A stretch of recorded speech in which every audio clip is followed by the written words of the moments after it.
Hello, everyone. I'm Lana Zach. And I'm Errol Barnett. We continue to follow breaking news out of Georgia. CBS News has learned that at least 2 people are dead and as many as 4 people have been injured.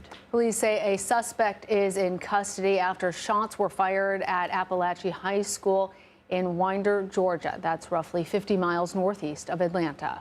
Now, the FBI's Atlanta field office is there on the scene, assisting with what now is an investigation.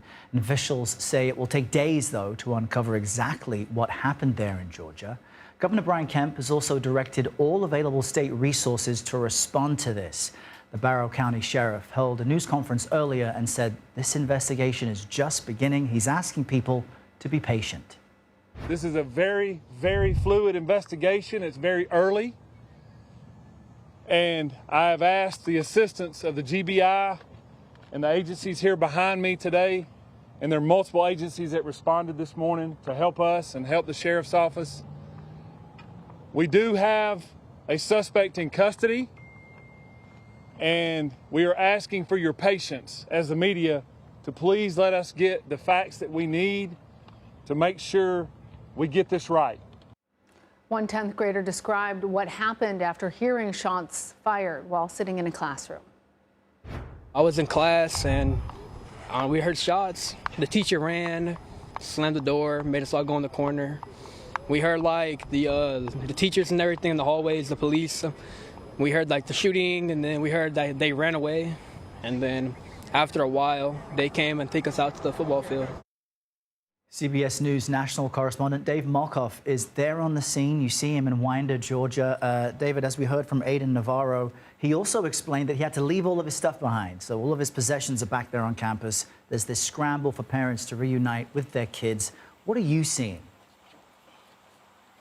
Hello, Errol. Hello, Lana. It is really difficult for parents to get to this scene because the entire area is locked down, and not only that, but they also have cars. Sorry, there was someone walking by. They also have cars that are packed up all over the street, and it's hard to get by those cars. So we did talk to a woman who came running because her neighbor's son was in there. He's in 12th grade, and his mother couldn't get here. She is an hour away in the Atlanta area, so she came running. She said she had to run for 2.5 miles through all those cars to get here, but that's what a lot of parents are doing. They are just abandoning their cars by the side of the street and running in here. The FBI has arrived on scene just a few minutes ago. We did see lots of school buses arrive. Those students were staged out behind me on the football field while they were assessing the situation inside. Dave, I'm not sure if we still have you. Did we lose you, Dave? Can you hear me still? Yes, we got you back. Please continue. Okay, so I was saying there's multiple law enforcement agencies here, all the way from the FBI to the GBI to Sheriff's Department, and also local law enforcement from all over that are trying to assess the situation. We have a State Patrol car going behind us right now. We have seen at least 2 medevac helicopters come from this school. CBS News has confirmed that there are 2 people who were killed in this shooting. My colleague Mark Strassman just talked to a student who had gone through this drill over and over again. Students here in Georgia, I have kids in Georgia schools in APS, and they go through these drills as young as elementary school. And at the very beginning of this situation, they thought it was a drill, but the teachers told them that this is actually the real thing, and they were really panicked the way that you could imagine that students would be. They tried to call out to their parents. Some students were able to get a phone call out to their parents and have anybody come here and actually put eyes on them, give them a hug, tell them that everything's all right. But right now, Dave, unfortunately, it seems like your microphone continues to go out. If you have us back, when we were hearing from you before, we were hearing that some school buses were leaving. Do you know anything more about efforts to reunite families, parents with their children? Are there still a lot of children, or sorry, they're high schoolers. Are there still a lot of high schoolers that are there on the football field waiting to go home at this point, or have they mostly dissipated? Lana, those reunions are happening right now. They are able to one by one have the students come out of that lockdown area in the back of the high school at the football field, have them come up and reunite with their parents, who are both in tears and both very emotional about what happened today. It happened about 9:30, and some of the students actually thought this was a drill, but it was the real thing. And we do have parents reuniting with their kids. 2 school buses. I see another one coming down here. Not sure if anybody's on there, but the 2 school buses did come through here empty, waiting to pick up kids. And as we see, if we just hang on here for a second, we can see if there is anybody on this school bus that's coming through. It doesn't appear that any students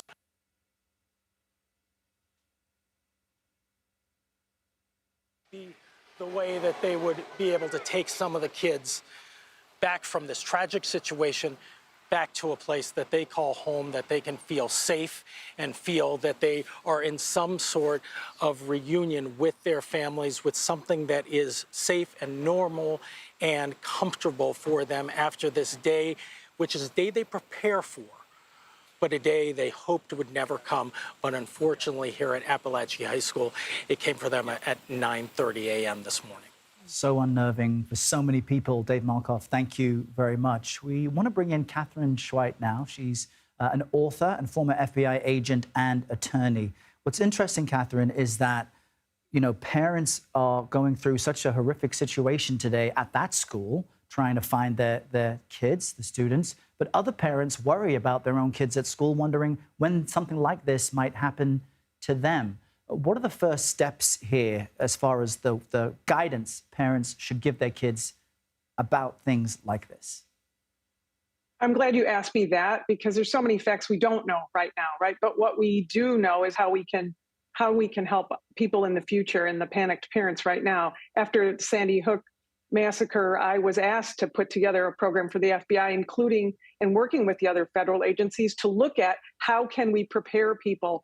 We don't have to like that the shootings happen. We just have to be prepared in case they do, just like a car accident, right? Put a seatbelt on. In this case, we want parents to know that they should ask what kind of training their kids have.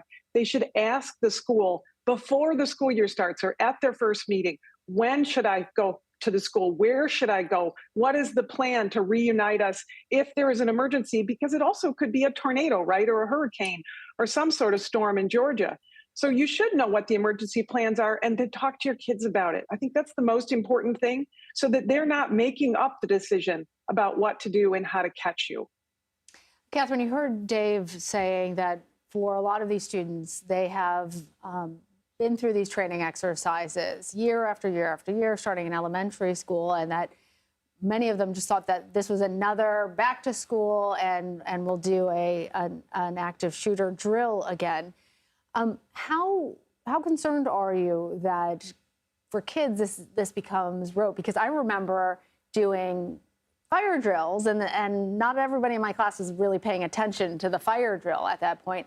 As we practice this, it's really important because it happens, but then it becomes so normalized in a way that it doesn't maybe have the same importance when it does happen. You know, I like that you say that, because, you know, we haven't lost a child to a school fire since the 1950s in Chicago, but we still run the fire drills, and it is a sense of normalization so that it doesn't raise your level to hysteria every time. And I don't like that we have school shootings, but the idea of being prepared is being ready to respond, and then to be able to bring calm back into your life. So the reality is that, even though I will say that of the shootings that we have in the United States, these types of shootings are less than 1/100% of all shootings, right? It's a very infinitesimal amount of shootings that we have, but they of course get outsized news coverage. Everybody panics, you know, and you have a school of 2,000 kids like this, and everyone says, we had a shooting in my school, even though they might not have been near it. And I'll say this, that if they had a shooting 3 blocks from their house, they might not think they had a shooting nearby. So it's perspective, and we do get a lot of coverage about it. So we do have to recognize that As long as we have guns in America and as long as we have gun deaths in America, we're going to have to prepare people for that, just like we do for tornadoes and fires. And despite this being statistically rare, it still speaks to how traumatized Americans are when balloons pop in a mall and all of a sudden people rush for the exits, or people assume in a lot of public situations there's a shooting when there isn't. In this instance, though, a suspect is in custody. You know, who knows what information may come of it, but how do officials continue to develop programs that prevent this type of thing from happening? Well, I think that we develop them, as a whole, making sure that we take one piece at a time. I hear a lot of times, as you can imagine, since I work only in this area, I hear, oh, it's not the guns, it's mental health. It's not mental health, it's the guns. You know what? It's all of that. We wouldn't have this situation in the country if we didn't have the volume of guns. But that doesn't mean that the guns are just the solution or mental health is just the solution. So I think what we're doing is we're working on piecing it together to say, when do we have an issue? For instance, the 18 to 21-year-olds who are firearms purchasers. There was a law change to allow for the FBI to do a little bit of longer time for background checks, and that has kept guns out of the hands of instant purchases of 18 or 19-year-olds who wanted to buy semi-automatic rifles. That's, in my opinion, kind of a good thing, but there are lots of good things. In addition to, I'll say this, with people, you have kids in your household, parent who has kids in their household, talk to your teenagers about it, because I'll tell you what I hear most. FBI research shows that in the active shooter situations of the FBI research of 60-some shooters, 92% of the school shooters told another school student about the shooting, and that student, for some reason, didn't tell other people. 92%. Teachers, 70 and 80%, knew and had information about behavioral cues. It's easy in retrospect, but we also need to be prepared about how to look for the behavioral concerns. Is a child stopping taking their medication? Are they feeling despondent? Did they have a breakup with somebody? Are their parents in the middle of divorce or a bankruptcy? Has that child been asking for care? Are their grades dropping? There are lots of signs. So when you feel, and you're as a parent or a child, when you feel there's someone around you who is not functioning the way they should, think about that. And remember that snitching is getting somebody in trouble. Telling is getting somebody help. Katherine, that was such a powerful statistic. 92% of these types of shooters actually told someone else in advance. And Errol and I have been having conversations with people all morning about what we should be telling our kids in terms of how to hide and fight and run, and the latest guidance on school safety in the case of an active shooter. And I'm now thinking about what you said in terms of making sure that our kids know that if someone tells you about things that are concerning, that they need to share that also with a trusted adult. But as we're talking about the different things that we should be discussing with our children, and you're talking about how much more traumatizing a school shooting is, because for all of the students, and there's, I think, a little bit less than 2,000 who are at this particular school or in this system. So they are feeling traumatized by this event. How should we be discussing that with our children and helping them through, whether it is having been part of a community that is dealing with it, or just seeing this on the news as they are in the beginning of a new school year? What's your advice? I think it's very important that parents don't leave their television on and oversaturate a child. Imagine if you were trying to have this conversation, if we were having this conversation because a child's grandfather had died, or their father had died in an accident, or their mother had died of a particular cancer or something. You still have to have the conversations that are tough conversations with kids, but you do it at the level of that child. So don't oversaturate them on the news. That's super important. Even if you're from this community and this family and you feel like you need to leave the television on, leave it on in your bedroom. Don't leave it on in front of the child, because they can't comprehend and absorb all of that and find some normalization in their world. I think that's the first thing about the television and the media saturation. The phones, shutting the apps off, getting them outside so that they're not on the phone all the time. whatever that is, make up something to do with them, make them help you make dinner tonight or do the laundry. So I think that's important. And then also remember that you're the one who knows your child the best. You are the one who can have the best conversations with your child or your friends or your neighbors. Have the people who know your child the best, have conversations with them so that they have somebody who's a trusted adult to have conversations with and work through what their particular issues are. And then, of course, know that there are county and county mental health facilities available, available there. And the schools will have counselors available. Avail yourselves of them for you or your children, and not just the high school children, all the way down. Katherine, that's such good advice, and it's really insightful into what to protect your kids from, right? Don't oversaturate them with coverage, but also the tools to give them should something like this happen. Based on everything you've just laid out, then, I understand that from a lot of psychologists, keeping up your regular routine is important, even if you've experienced trauma. A student may come home today and say, Mom and Dad, I don't want to go back to that place where people were killed, Thursday and Friday or next week. What would be your advice to continue the regular routine and go back to school tomorrow, or to take some time? I'm not a child psychologist, but as they say, I play one on TV. I work with a lot of the people like that and who work in this area, and they all advise routine.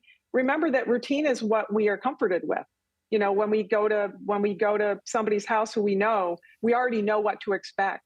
So even going to school, they're going to see the people who they know that maybe they left in a trauma situation at school, and they maybe talked to some people on their cell phone or over the phone or texted back and forth. But when they go back to school, they're going to see the people who they know who are their comfort level, the teachers who they know, who know how to deal with them on a daily basis. Routine is very important when you're trying to recover from trauma, because it gives you things to not have to overanalyze and whether that's a good idea or not.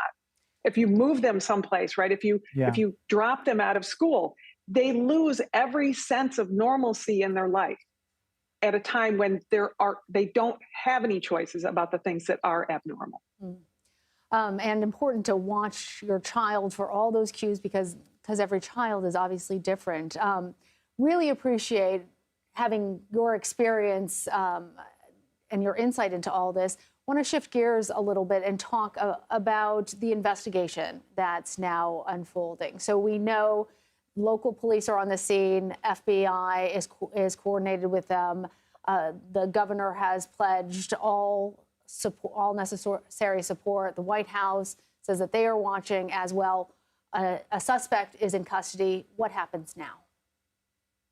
Yeah, now it's calm to chaos, right? We've got the chaos. We're bringing it to calm. All law enforcement, knows how to do this, knows what to do whenever there is a situation where you have, a massive, essentially a potential mass casualty, whether it's, like I said, a hurricane or a shooting.